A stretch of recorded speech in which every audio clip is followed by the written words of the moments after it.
سبحان اللہ نہیں بولو؟ سبحان اللہ. میرا غوث کہتا ہے میں دنیا کو ایسے دیکھتا ہوں جیسے اپنے ہتھیلی کے رائی کا. اور بخاری کی حدیث آقا فرماتے میں دنیا کو ایسے دیکھتا ہوں جیسے ہاتھ کی ہتھیلی دیکھی جاتی ہے. ایک چور غوث اعظم کے قریب آیا. سبحان اچھا اللہ. مان لیجیے مجلس میں ہے ذاکر بھائی غصے میں مت آنے کا پہلے بات سمجھ لیں. مان لو میں ابھی کہہ دوں کہ ذاکر چیئرمین صاحب مجلس سے نکل جائے تو فوراً قاری مولانا ناظم صاحب، قاری حسنین صاحب، علامہ شمشاد صاحب، قاری ریحان صاحب اور یہ علماء کہیں گے کیسی بات کرتے ہو یار، جن کے کرنے کی وجہ سے آج اہل سنت کے مسجدوں میں اماموں کا کام چلتا ہو، آپ اسے اپنی مجلس سے نکال رہے ہیں. لیکن غوث اعظم کا زمانہ ہے. سبحان اللہ. ایک جلسے میں ہمارا رات کا غوث اعظم پہنچا سبحان اللہ. اور عمر کیسی ہے جیسے ہی یہ طالب علم ہے. اس زمانے کے سب سے بڑے محدث جن کا نام حضرت کاکیس جو غوث اعظم کے استاد بھی ہیں خطاب کر رہے ہیں اور دوران خطاب فرماتے لوگوں اس بچے کو مسجد میرے جلسے سے باہر کرو، میری مجلس سے باہر کرو. پہلی مرتبہ کر دیا گیا، سرکار غوث اعظم باہر گئے پھر واپس آ گئے.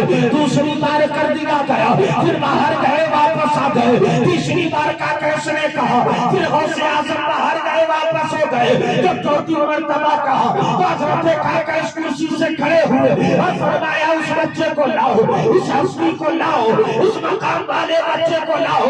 جب زمانہ نے سوال کیا آپ بار بار نکال رہے تھے، بار بار اسے بھلا رہے تھے، بار بار مجلس سے آؤٹ کر رہے تھے. تب سرکار کاکیس فرماتے ہیں اس بچے کو بچہ سمجھ کے مت دیکھو، اس بچے کی عمر مت دیکھو، بلکہ یہ آنے والے زمانے میں تمام ولیوں کا تاجدار ہے.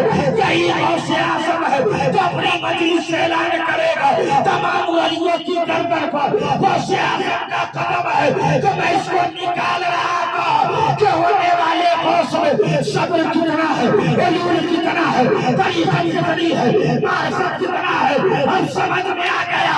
تو غوث بنتا ہے اسے اللہ کا تقرب حاصل ہو جاتا. سبحان اللہ. یہ غوث اعظم کے صبر کا امتحان تھا. سبحان اللہ. اور غوث اعظم خود فرماتے ہیں سبحان اللہ کہیے تو سبحان اللہ. آپ لوگ بھی بولیے سبحان اللہ. یا اللہ جتنے علماء سبحان اللہ بول رہے سب کی تنخواہ بڑھ جائے. ہمیں بولو یار ویسے ہی تم لوگ بہت کم دیتے ہو یار. اب مولانا بولتے بولتے آپ کے پیسے میں بہت برکتیں ہیں حضرت رکھو، اتنی برکتیں ہیں کہ ان سے پوچھو کیا ہوتا ہے. سرکار غوث اعظم کے قریب ایک شخص بیٹھا اور کبھی کبھی کچھ لوگ یہ سوال کرتے مولانا لوگ اتنا قیمتی کپڑا کیوں پہنتے ہیں. ہم بھی سوچنے لگے یار مولانا اتنا قیمتی کپڑا کیوں پہنتا. میرے غوث اعظم ایک جبہ 17,000 دینار کا پہنتے. سبحان اللہ. کتنے کا؟ 17,000. سبحان اللہ. اور یہ ہم نہیں بولتے، علامہ سمہودی نے لکھا 17,000 درہم دینار کا پہنتے تھے. ایک دن مجلس میں لوگوں نے سوال کیا عبد القادر اتنا قیمتی کپڑا اللہ والا نہیں پہنتا. تب میرا غوث کہتا ہے سبحان اللہ.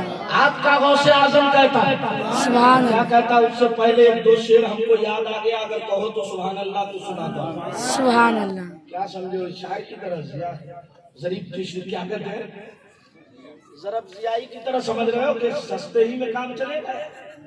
میں بھاری بھرکم شاعر ہوں تو اسی انداز سے آپ کو استقبال کرنا ہوگا. تو ایک بار مسکرا کر سبحان اللہ بولو. سبحان اللہ. اور آپ بھی مسکرا کر بولیے سبحان اللہ. مولانا لوگوں کو آج لگتا ہے کچھ زیادہ ٹینشن میں نہیں ہے یہ، کیونکہ میں آپ کو بتاؤں حضرات ایک عالم بننا اتنا آسان نہیں ہے. سرکار غوث اعظم فرماتے میں بغداد پڑھنے گیا. سبحان اللہ. آج تو قرآن پڑھنے والے کو قوم حقیر سمجھتی ہے. اسے کیا معلوم ہے کہ باپ مرتا ہے تو قرآن کی تلاوتیں ہوتی ہیں. سبحان اللہ. دنیا کا کوئی کتاب ہے، دنیا کی کوئی ایسی کتاب ہے جو مرتے وقت پڑھا جاتا ہے؟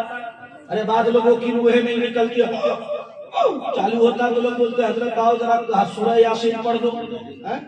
بولو ہوتا ہے. سرکار غوث الاعظم ہے طالب علمی کا زمانہ ہے، اور آج کی طرح طالب علم نہیں، غوثوں کا غوث ہے۔ سبحان اللہ، غوث اعظم فرماتے ہیں کہ جب میں چل رہا تھا تو ہاتھ میں کچھ دیر کے بعد علم حاصل کیا، اور علم بھی غوث کا ایسا علم ہے جس پر غوث اعظم نے کبھی اپنے آپ کو بڑا ثابت نہیں کیا، بلکہ غوث کا حال یہ تھا کہ علم ہوتے ہوئے بھی قوم کو دعائیں دیا کرتے تھے۔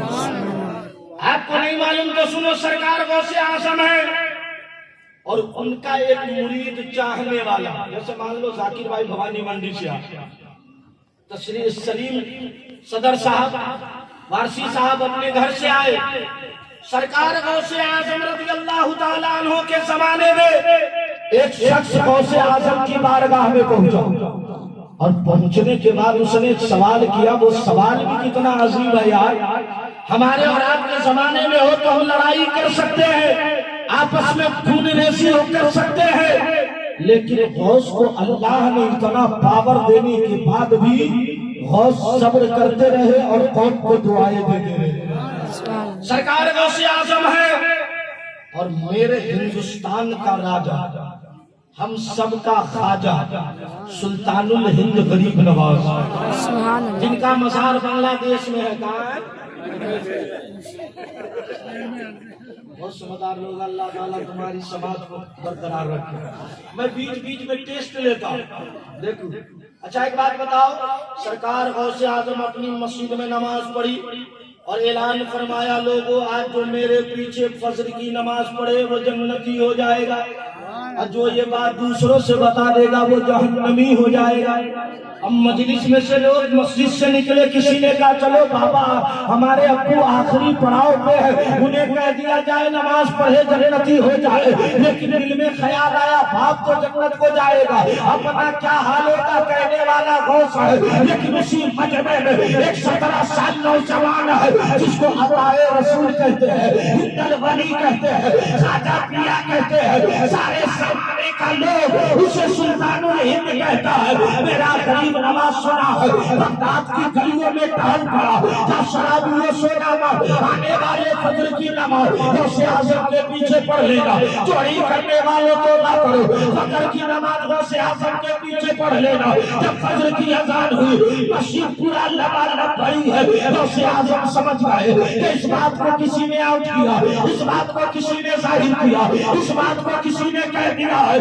غوث اعظم نے نماز پڑھا کر کہا، اس بات کو لوگوں تک کون پہنچایا؟ وہ فوراً کھڑا ہو جائے، میرا غریب نماز کھڑا ہوا، تیرا غریب نماز کھڑا ہوا۔ سرکار غوث اعظم نے کہا تمہیں جہنمی ہونے کا ڈر نہیں تھا، تو سرکار غریب نماز جب یہ کہہ رہے تھے تو لوہے محفوظ سامنے آ گیا، اور غریب نماز کا اعلان کیا تھا، تو جہنمی ہونے کا ڈر تھا، لیکن آج کے پیچھے نماز پڑھ لیا، اللہ نے مجھے بھی جنتی بنا دیا۔ سبحان اللہ،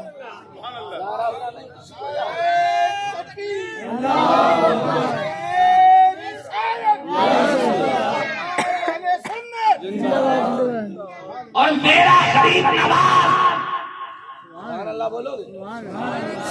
ایسے لینی ہے تو لے لو یار، تم لوگ ویسے ہی چاہتے کہ مولانا غریب رہے تو اچھا، مولانا اچھی موٹر سائیکل خرید لیا، لوگ کیا بولے، لگتا ہے یار یہ چندہ گڑبڑ کیا ہوتا ہے، لوگ کیا کہنے پہ تم سنو مولانا، لوگ اگر نہیں ہوتے تو بولو جنازہ کون پڑھائے گا؟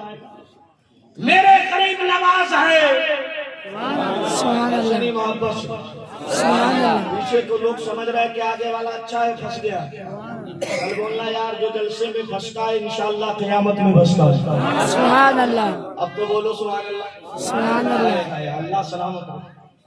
انہوں سرکار غریب نواز ہے، اور غریب نواز اسی خاندان سے ہے جس خاندان سے غوث الورا ہے۔ سبحان اللہ، سرکار وارث پاک بھی اسی خاندان سے ہے، اور سادات کے تعلق سے مصطفیٰ فرماتے حسین مجھ سے ہے اور میں، زور سے بولو، حسین مجھ سے اور میں۔ سرکار غریب نواز راستے سے چل رہے ہیں، ایک مہاراج پنڈت جی اپنی مندر میں پیتل کی گائے کو نہلا رہے ہیں۔ سرکار غریب نواز فرماتے میاں تھوڑا